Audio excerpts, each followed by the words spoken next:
Salam sejahtera, saudara-saudara yang terkasih dalam Tuhan Yesus Kristus. Senang sekali kita bisa berjumpa lagi dalam PA Jemaat GKI Taman Cibunut Bandung hari Rabu 20 Oktober 2021. Bersama saya Pendeta Samuel Adi Perdana. Saya berharap saudara kita semua dalam keadaan yang sehat, penuh semangat, dan tidak pernah bingung untuk merasakan kebahagiaan dalam kehidupan kita setiap harinya. Karena saya percaya Tuhan Yesus Kristus sendirilah yang senantiasa menyertai dalam kehidupan yang kita jalani setiap hari.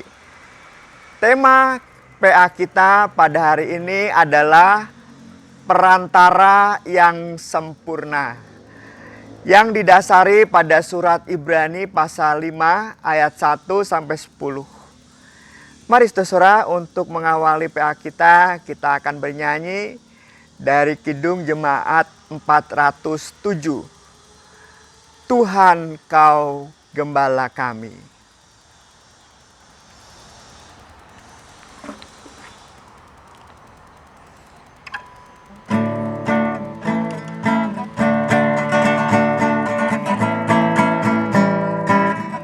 Tuhan Kau Gembala kami, tuntun kami domba-Mu. Berilah kami menikmati nikmat pengorbanan-Mu.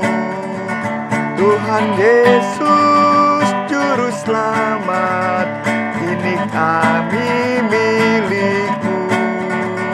Tuhan Yesus Juru Selamat, kami ini milik-Mu. Kehendak-Mu kami cari, ingin turut maksud-Mu.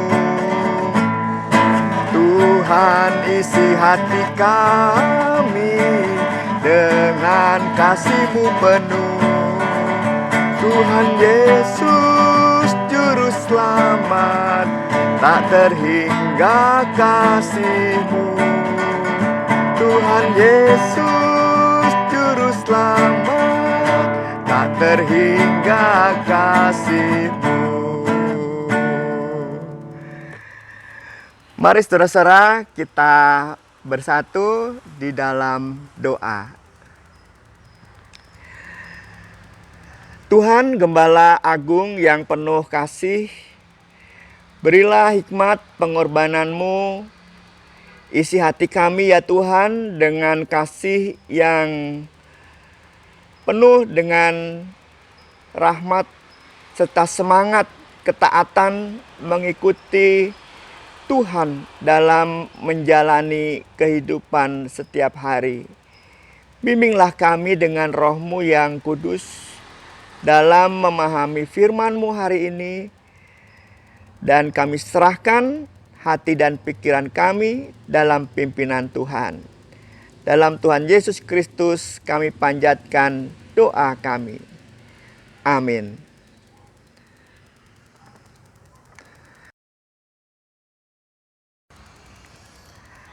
Mari saudara kita membaca firman Tuhan dari surat Ibrani pasal 5 ayat 1 sampai 10. Sebab setiap imam besar yang dipilih dari antara manusia ditetapkan bagi manusia dalam hubungan mereka dengan Allah, supaya ia mempersembahkan persembahan dan korban karena dosa. Ia harus dapat mengerti orang-orang yang jahil dan orang-orang yang sesat, karena ia sendiri penuh dengan kelemahan, yang mengharuskannya untuk mempersembahkan korban karena dosa, bukan saja bagi umat, tetapi juga bagi dirinya sendiri. Dan tidak seorang pun yang mengambil kehormatan itu bagi dirinya sendiri, tetapi dipanggil untuk itu oleh Allah, seperti yang telah terjadi dengan Harun. Demikian pula Kristus tidak memuliakan dirinya sendiri dengan menjadi imam besar, tetapi dimuliakan oleh Dia yang berfirman kepadanya, "Anakku, engkau telah kuperanakkan pada hari ini." Sebagaimana firman-Nya dalam suatu nas lain, "Engkau adalah imam untuk selama-lamanya menurut peraturan Melkisedek." Dalam hidupnya sebagai manusia, ia telah mempersembahkan doa dan permohonan dengan ratap tangis dan keluhan kepada Dia yang sanggup menyelamatkannya dari maut, karena kesalehannya ia telah didengarkan. Dan sekalipun ia adalah anak, ia telah belajar menjadi taat dari apa yang telah dideritanya. Dan sesudah ia mencapai kesempurnaannya, ia menjadi pokok keselamatan yang abadi bagi semua orang yang taat padanya, dan ia dipanggil menjadi imam besar oleh Allah menurut peraturan Melkisedek. Saudara-saudara yang terkasih, kita langsung pada intinya. Tema besar dari kitab Ibrani pasal 5 ayat 1-10 atau surat pastoral ini adalah Yesus sang imam besar. Imam besar dalam diri Kristus memiliki kekhususan dibandingkan dengan para imam besar lainnya, termasuk juga imam besar Harun. Sekalipun demikian, dalam diri Yesus sebenarnya juga mengalir darah imam besar Harun melalui Maria dari saudaranya Elisabet. Kita bisa lihat dalam Lukas 1 ayat yang kelima. Dikatakan di sana, istrinya juga berasal dari keturunan Harun, namanya Elisabet. Lalu kita bisa lihat ayat 1 dalam Lukas, maksud saya pasal 1 ayat 36, saat malaikat Gabriel mencoba meyakinkan Maria bahwa bayi yang dikandungnya adalah dari Roh Kudus. Malaikat Gabriel berkata, "Dan sesungguhnya Elisabet sanakmu itu." Ya, sanakmu itu. Jadi malaikat ini mau memberitahu Elisabet pun sekarang sedang mengandung yang sanakmu itu, jadi saudara. Jadi sebetulnya sekalipun Yesus punya kekhususan berbeda dari imam-imam lain, termasuk Harun, Yesus sebetulnya memiliki keturunan atau darah ya bertalian dengan Imam Harun melalui Maria ibunya ya, karena sanaknya Elisabet. Kembali ke kekhususan dari keimaman Yesus. Sebelumnya lagi kita bisa melihat terlebih dahulu penjelasan dalam ayat 1-4 tentang keimaman secara umum dalam tradisi Yahudi. Ada 3 kualifikasi imam besar. Yang pertama, imam besar dipilih di antara manusia dan mewakili manusia atau umat dan dirinya sendiri karena dosa dalam kurban yang ia kurbankan. Itu ditunjukkan pada ayat yang pertama. Saya bacakan. Sebab setiap imam besar yang dipilih dari antara manusia ditetapkan bagi manusia dalam hubungan mereka dengan Allah, supaya ia mempersembahkan persembahan dan korban karena dosa. Jadi imam ini memperantarai ya, umat dengan Allah dan dirinya sendiri untuk pengampunan dosa dengan ia mengorbankan kurban untuk pengampunan dosa itu. Lalu kualifikasi yang kedua adalah imam besar diambil dari antara manusia agar ia juga bisa merasakan kelemahan manusia. Itu dikatakan di ayat yang kedua. Jadi imam besar ini bukan setengah dewa, ya, manusia biasa. Bukan setengah malaikat, manusia biasa. Justru karena dari manusia itulah sang imam bisa merasakan kelemahan-kelemahan manusia lainnya karena dirinya manusia. Sehingga dia bisa mengekspresikan, mengantarai untuk mendamaikan manusia yang lemah dan berdosa itu di hadapan Allah dengan kurban. Ayat yang kedua saya bacakan. Ia harus dapat mengerti orang-orang yang jahil dan orang-orang yang sesat, karena ia sendiri penuh dengan kelemahan. Lalu kualifikasi yang ketiga, imam dipanggil oleh Allah sendiri untuk merelasikan Allah dengan manusia, yaitu termasuk diri imam ini sendiri, untuk relasi yang damai, tidak lagi dihalangi oleh dosa, ya. Dan secara umum dari tiga kualifikasi itu sebetulnya Yesus juga sudah memenuhi kualifikasi yang umum dalam tradisi Yahudi itu, ya. Dan Yesus bisa disebut imam besar dalam tradisi Yahudi itu, telah memenuhi tiga kualifikasi itu. Sekarang kita akan melihat kekhususan keimaman Yesus. Yang pertama, keimaman Yesus didasarkan pada hakikat dirinya selaku anak Allah.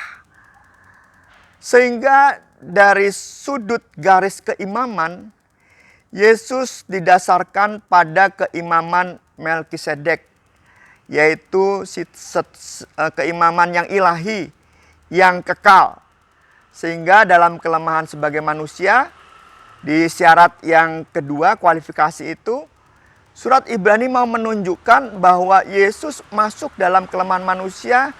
Dengan kata lain, Yesus memasukkan diri dalam kelemahan manusia, karena pada hakikatnya dia adalah yang ilahi. Namun dalam keimaman besar ini, di kualifikasi yang kedua secara umum tadi, ini kekhususan Yesus, dia dipilih di antara manusia karena punya kelemahan.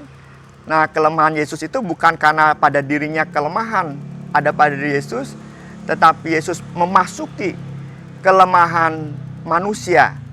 Ya, artinya dengan kata lain juga Yesus berempati, solider dengan manusia, ya, untuk merasakan kelemahan-kelemahan mereka. Tapi jangan lupa, Yesus tidak berdosa. Ya, Yesus memasuki kelemahan tetapi Yesus tidak berdosa. Nah, ini kekhususan yang dimiliki oleh Yesus, bahwa dia tidak berdosa. Di Ibrani 4 ayat 15 dikatakan, sebab imam besar yang kita punya bukanlah imam besar yang tidak dapat turut merasakan kelemahan-kelemahan kita. Sebaliknya sama dengan kita, ia telah dicobai, hanya tidak berbuat dosa. Ya, jadi yang ilahi, Yesus ini kekhususannya dalam merasakan kelemahan manusia, Yesus merasakannya, dan bedanya dengan manusia, Yesus tidak berdosa, tetapi Yesus solider terhadap manusia yang berdosa. Dia melemahkan, memasuki kelemahan manusia itu. Dan yang kedua, saudara, yang kedua sudah disebutkan di yang pertama tadi, bahwa Yesus yang solider itu dia tidak berdosa. Dia mengalami kelemahan, dia dicobai tetapi dia tidak berdosa. Lalu yang ketiga, Yesus dalam kealahannya dia mau belajar menjadi taat dari apa yang dideritanya. Itu dijelaskan dalam Ibrani 5 ayat yang ke-8. Dan sekalipun ia adalah anak, ia telah belajar menjadi taat dari apa yang telah dideritanya. Dan banyak beberapa penafsir, maksud saya, memberi garis bawah di ayat yang ke-8 ini, khususnya kata amaten. Ya, ia belajar, Yesus belajar. Ya, Yesus belajar menjadi taat dari apa yang dideritanya. Kenapa ini menjadi khusus? Ya, Karena dia yang ilahi, yang kekal. Ya kalau bayangan kita pasti semua bisa ditanganinya. Tetapi di sini Yesus belajar. Masuk dalam kelemahan manusia itu memang betul-betul Yesus belajar untuk menjadi taat dari apa yang dideritanya. Di sini kata taat, ya kata taat atau menderita, taat menderita itu ada nuansa bahwa Yesus memang mengambil itu gitu, dengan sukarela. Jadi dengan kata lain, selain ia mengorbankan berprofesi mengorbankan imam itu korban ya untuk perdamaian dengan Allah, dan korban yang ia korbankan ya dirinya sendiri itu. Dan untuk mencapai ke sana sepanjang hidupnya Yesus belajar untuk taat dari apa yang dideritanya. Kalau saudara ingat peristiwa Getsemani, di situ puncak ujian dari belajarnya Yesus, memasuki kelemahan dan taat, menunjukkan ketaatannya kepada Allah dari apa yang dijalaninya, dari apa yang dideritanya, untuk sampai mengorbankan dirinya sekaligus sebagai imam besar, dan ia mati di kayu salib sebagai kurban sekaligus sebagai imam besar, dan dia mendamaikan kita semua manusia dengan Allah. Inilah mengapa tema kita perantara yang sempurna gitu ya. Dia yang menjadi imam besar, dia jugalah kurban yang dikurbankan untuk pendamaian ya manusia dan dirinya sendiri, bukan karena berdosa, tetapi karena Yesus memasuki kelemahan-kelemahan manusia. Sekarang saudara, apa yang bisa kita pelajari dari keimaman Yesus sebagai imam besar? Kalau saya sendiri melihat sesuatu yang menarik saat dalam surat Ibrani ini dikatakan bahwa keimaman Yesus adalah keimaman yang ilahi, yang bukan datang dari antara manusia. Yang ilahi, yang kekal, Yesus memasuki kelemahan manusia, dan disitulah Allah memberikan martabat keimamannya. Dipilih ya Yesus yang ada dan merasakan kelemahan atau solider dengan kelemahan manusia. Hanya saja dikatakan tadi Yesus tidak berdosa. Lalu yang kedua yang menarik bagi saya adalah sekalipun Yesus yang ilahi, sekalipun Yesus yang kekal, dikatakan di sana, sekalipun ia adalah anak, ia telah belajar menjadi taat dari apa yang telah dideritanya. Yesus belajar dan taat dari apa yang dideritanya. Jadi bayangan kita kan kalau yang sudah ilahi ya, yang kekal gitu ya, pasti semua beres dalam menghadapi persoalan-persoalan hidup. Tetapi tidak. Yesus taat dalam kemanusiaannya yang penuh kelemahan, dan taat juga untuk mengatasi semua kelemahan itu. Yesus belajar untuk taat dari apa yang dideritanya ini. Sebagai pada puncaknya nanti Yesus sebagai imam sekaligus sebagai kurban yang dikurbankan untuk mendamaikan manusia dengan Allah, termasuk dirinya juga dengan Allah. Yesus mau belajar. Ingatkah saudara dalam Injil Matius pasal yang ke-11 ayat 28-29 yang berkata, "Marilah kepadaku semua yang letih lesu dan berbeban berat, aku akan memberi kelegaan kepadamu. Pikulah kuk yang kupasang dan belajarlah padaku." Dan belajarlah padaku. Ajakan untuk datang dan memberi kelegaan itu bukan segala beban kita hilang dalam sekejap saat kita menaikkan doa kita. Ya, misalkan, Tuhan, saya punya persoalan begitu berat, beban begitu berat, Tolonglah angkat semuanya Tuhan. Dan saat kita berkata amin, beban hilang. Persoalan udah nggak ada lagi. Bukan seperti itu. Ya, ini ada dalam lagu sekolah minggu yang mengajarkan kita begitu. Ya, Yesus angkat dosaku dan buang ke laut biur. Langsung dibuang ke laut biur gitu ya. Nah, kalau diganti Yesus angkat bebanku dan buang ke laut biur. Artinya apa? Beban kita pindah ke ikan-ikan, ya kan? Bukan itu, saudara ya. Bukan sesuatu yang segera hilang, tiba-tiba hilang dan biur dibuang Yesus atau Tuhan, dibuang Tuhan beban-beban kita ke laut. Bukan. Poinnya adalah pikulah kuk yang kupasang dan belajarlah padaku. Kelegaan itu terjadi kalau kita mau belajar bagaimana menanggung penderitaan yang kita derita atau hidup kita ini yang penuh atau yang sering kali bertemu dengan kesukaran-kesukaran. Kita belajar dari Yesus bagaimana Yesus taat menjalaninya. Ya, bagaimana Yesus taat menghadapi semua persoalan-persoalan dalam kehidupannya itu. Yesus belajar. Dan kita pun belajar. Seperti Yesus ketika dicobai di padang gurun, di bawah Roh Kudus, ya, iblis mencobanya setelah Yesus berpuasa 40 hari, 40 malam. Disuruh mengubah batu menjadi roti.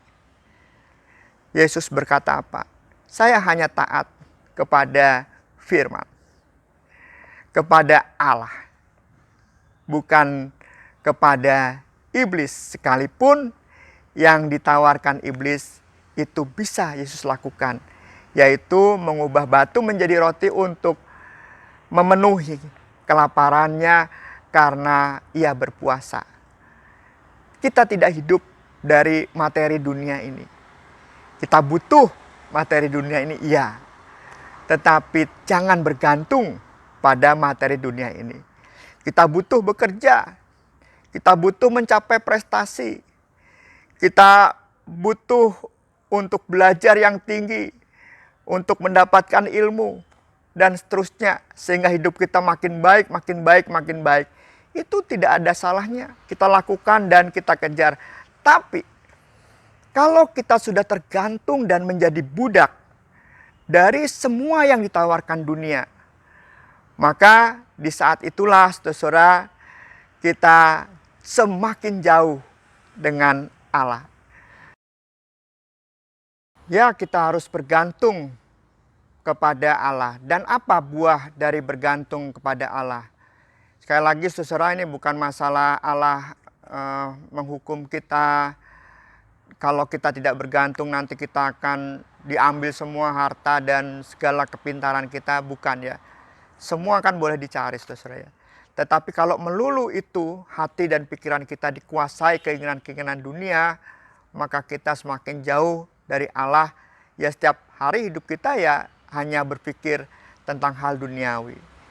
Tetapi kalau kita belajar dari Yesus yang mau solider dengan kelemahan-kelemahan manusia, maka buah dari ketaatan kita kepada Allah seperti yang Yesus ajarkan, maka kita semakin hari bisa merasakan relasi yang dekat dengan Tuhan. Permintaan doa kita tidak melulu tentang bagaimana kita bisa memenuhi kebutuhan-kebutuhan hidup secara materi dunia ini. Pasti ada yang lebih dari itu, yaitu solidaritas kita, membangun relasi kita juga dengan sesama manusia, dengan keluarga kita. Betapa kita harus memikirkan sebetulnya dan merasakan bagaimana caranya membangun relasi dengan pasangan hidup saya misalnya. Bagaimana saya bisa membangun relasi dengan anak-anak saya. Bagaimana sekarang saya bisa membangun relasi yang lebih baik, lebih baik, lebih baik lagi dengan orang tua saya yang sudah semakin lemah kondisinya, yang butuh diperhatikan sedangkan saya begitu sibuk. Nah, ini ketegangan yang selalu ada pada diri kita dan dilema, saudara. Kadang kita bekerja seharian penuh dan seterusnya, kita semua katakan itu untuk keluarga semuanya. Mungkin perlu kita tanya sekali-sekali kepada keluarga kita, apakah uang yang kita cari atau waktu yang kita gunakan untuk bekerja siang dan malam dan pokoknya tidak karuan hidup kita abdikan kepada mencari sesuatu untuk mengisi kebutuhan-kebutuhan hidup kita, apakah mereka membutuhkan itu? Ya. Atau jangan-jangan nanti kita terkejut ketika mereka berkata, sebetulnya kami membutuhkanmu, ada bersama kami saat aku membutuhkanmu ketika aku sedang, aku membutuhkanmu ketika kami semua dalam keadaan yang seperti ini, yang seperti itu, dan seterusnya. Nah, saudara, mulailah kita membicarakan di tengah-tengah keluarga kita. Sebetulnya apa yang dibutuhkan satu dengan yang lain. Sehingga kita bisa menjadi seseorang yang sungguh-sungguh menjadi arti, ya, seseorang yang sungguh-sungguh membangun relasi di mana melalui saya, ya, sang istri juga bisa berkata melalui saya, anak-anak juga bisa berkata melalui saya, orang tua juga bisa berkata-kata melalui saya, orang-orang di sekeliling saya bisa merasakan keberadaan Tuhan dalam kehidupan mereka. Dengan kata lain apa?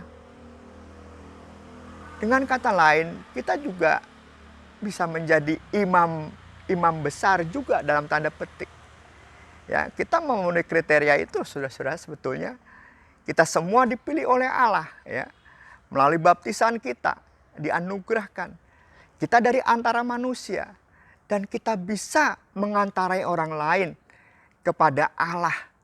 Dan melalui doa-doa kita belajar dari Yesus untuk taat pada firman dan juga membangun solidaritas kepada orang-orang sekeliling kita, membangun relasi, memulihkan relasi, yang mengembangkan kerjasama satu dengan yang lain, sehingga kita bisa menciptakan sebuah kehidupan yang saling membangun satu dengan yang lainnya.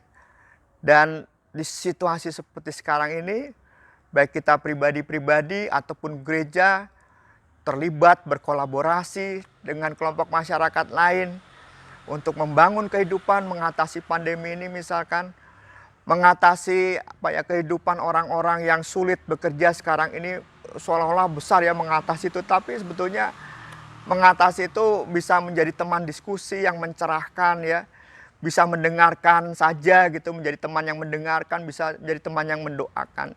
Tetapi apapun, sekecil apapun, sebesar apapun yang kita lakukan, seorang imam besar perantara yang Yesus tunjukkan kepada kita selalu membuat kita merasa dalam kehidupan ini kita betul-betul terrelasikan dengan Allah.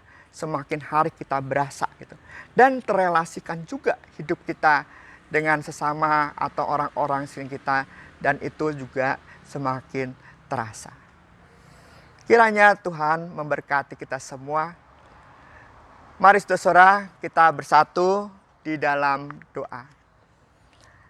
Tuhan, kami bersyukur pada hari ini kami bisa merenungkan firman-Mu tentang keimaman Yesus sebagai imam besar. Biarlah kami juga mau belajar, alih-alih kami melihat Yesus sebagai perantara kami juga rupanya diajak untuk bisa menjadi perantara bagi diri kami sendiri kepada Tuhan, bagi diri kami sendiri kepada sesama, dan juga bagi sesama kepada Tuhan. Kami semua diikat untuk saling menunjukkan melalui hidup kami, Tuhan ada, Tuhan memulihkan kehidupan kami semua. Tuhan memberi kesempatan pada kami semua untuk membangun kehidupan ini dari hari ke hari semakin baik. Kami juga berdoa ya Tuhan untuk bangsa dan negara kami, pemimpin-pemimpin, biarlah mereka senantiasa bisa satu hati membangun negeri ini, tidak mementingkan diri sendiri, tidak hanya memikirkan apa yang mereka butuhkan dan inginkan. Biarlah pemimpin-pemimpin kami terbuka hati dan pikirannya, bahwa saat mereka dipilih, mereka dipercaya oleh seluruh rakyat dan juga Tuhan dalam menjalankan tugas-tugas mereka.